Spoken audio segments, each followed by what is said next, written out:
A tepid match in Sharjah sees both sides collect a point in Group B. Jonathan Zorrilla, number 8 in white, of Palestine, and Osama Omari, number 11 in red, of Syria, in action during the AFC Asian Cup UAE 2019 football match between Syria vs Palestine held at Sharjah Football Stadium in Sharjah.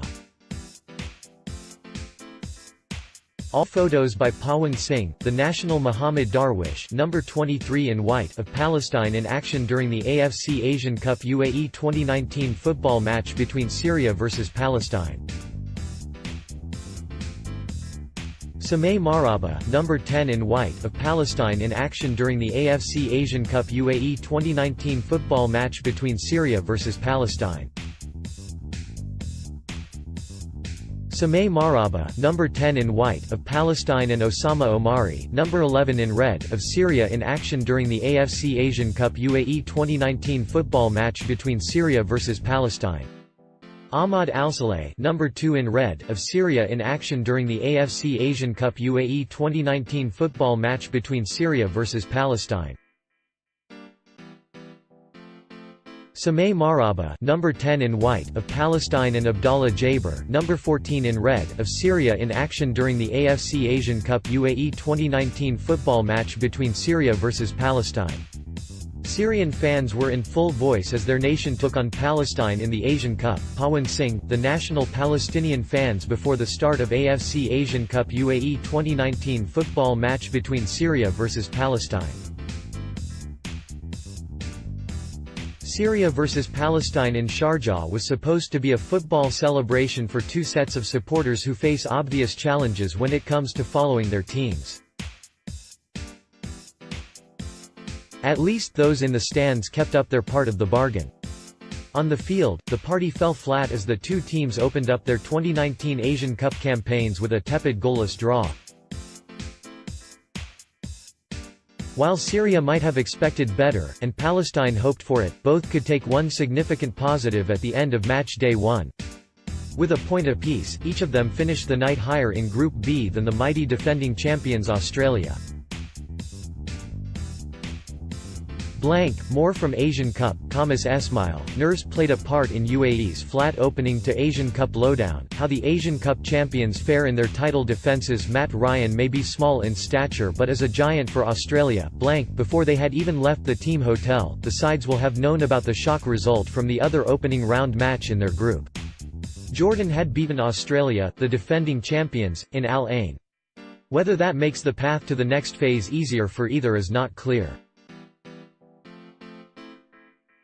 What it did mean, though, was that accepted wisdom counted for little, a fact further emphasized by India thrashing Thailand in Sunday's second match. That sequence of results might have put the Syrians on guard. They were strongly favored ahead of this game, against a Palestine side that had lost all three of their matches on their Asian Cup debut in Australia 4 years ago. Syria might have reveled in the role of underdogs that they wore so vividly as they got to within an ace of making it to the World Cup in Russia last year.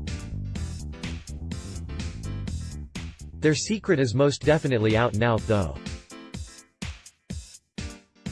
With the likes of Omar Karbin, who in 2017 became the first Syrian to be named Asia's Player of the Year, they have high hopes of making it deep into this competition, at the very least making it out of the group stage for the first time in 6 attempts. This fixture was said to have been the hottest ticket in the opening round of matches, a sellout, with tickets commanding a vast sell-on price.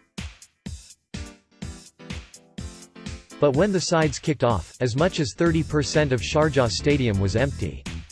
By the end, the official attendance was 8,471, which is some way short of capacity. The vast holes in the crowd at the start might have had something to do with the fact the Syrian support had all seemingly attempted to cram in together, near halfway on the southern side of the ground. It made for a rowdy atmosphere, especially when bolstered by the sound of drums and trumpets, not to mention the smaller but scarcely less voluble Palestine contingent. While the expectation was frenzied, the fare on the field did little to stir the senses.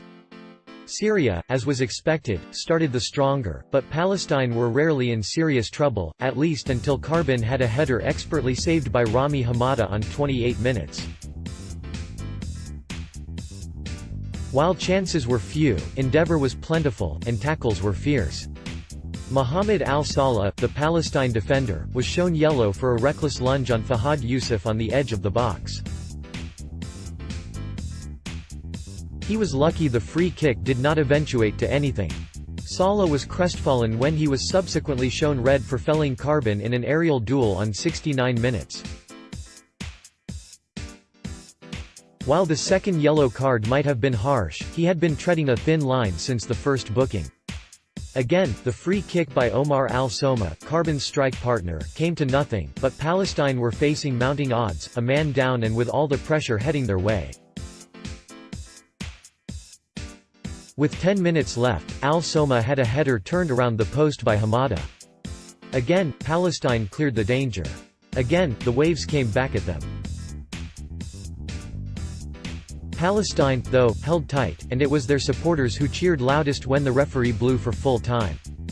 They were there when their side had registered its first ever Asian Cup point. Updated, January 6, 2019, 10:20 p.m.